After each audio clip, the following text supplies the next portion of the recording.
देखिए 3.9 क्या कह रहा है, जब हम पढ़ते हैं, कह रहा है कि the number density of free electrons in a copper conductor is 8.5 into 10⁻28 per metre cube. How long does the electron take to drift from one end of the wire of 3 metre long to the other end. The area of cross section of the wire is 2 into 10⁻6 metre square and it is carrying a current of 3 ampere. पहले तो note कर लें क्या given है, फिर देखते हैं क्या बातचीत कर रहा है. सबसे पहले करते हैं नंबर डेंसिटी.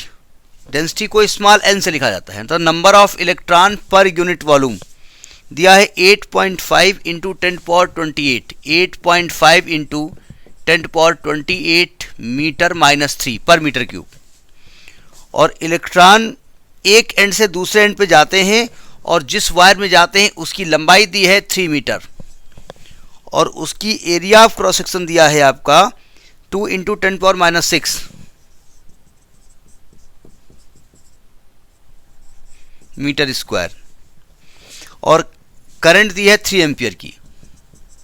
अब जरा समझने की कोशिश करो, अगर इस वायर में इलेक्ट्रॉन को इधर से यहाँ इधर की ओर जाना है और आपसे कह रहे हैं कि कितना समय लेगा, तो समय बराबर क्या होता है, डिस्टेंस अपॉन वेलोसिटी होती, सॉरी एस बराबर यूटी होता है ना.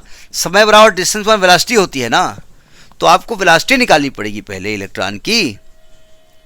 अच्छा, करंट फ्लो होते वक्त जो इलेक्ट्रॉन की वेलोसिटी होती है उसको ड्रिफ्ट वेलोसिटी कहते हैं. तो ड्रिफ्ट वेलोसिटी यहाँ किसी के सामने छुपी हुई, किसी के साथ दिख रही है आपको क्या, I बराबर NEA/VD. भाई अगर वेलोसिटी मालूम हो जाएगी तो डिस्टेंस अपॉन वेलोसिटी से हम टाइम निकाल सकते हैं कि इलेक्ट्रॉन को A से B तक पहुंचने में कितना टाइम लगेगा. ठीक है, तो यहाँ VD की वैल्यू क्या निकल आएगी, I/NEA. I हो गया 3 एम्पियर, N हो गया आपका 8.5 इंटू 10⁻28, E हो गया आपका 1.6 इंटू 10⁻19, A हो गया आपका 2 इंटू 10⁻6. अब देखो 3/8.5 अलग कर दो, 1.6 अलग कर दो, 2 अलग कर दो और 10⁻28 जाएगा ऊपर माइनस का 28 और 19 प्लस 6 25 प्लस का 25, तो आएगा 3/8.5 इंटू 1.6 इंटू 2 इंटू 2 इंटू 10⁻3. इसको जब हम कैलकुलेट करेंगे तो आएगा 1.1 इंटू 10⁻4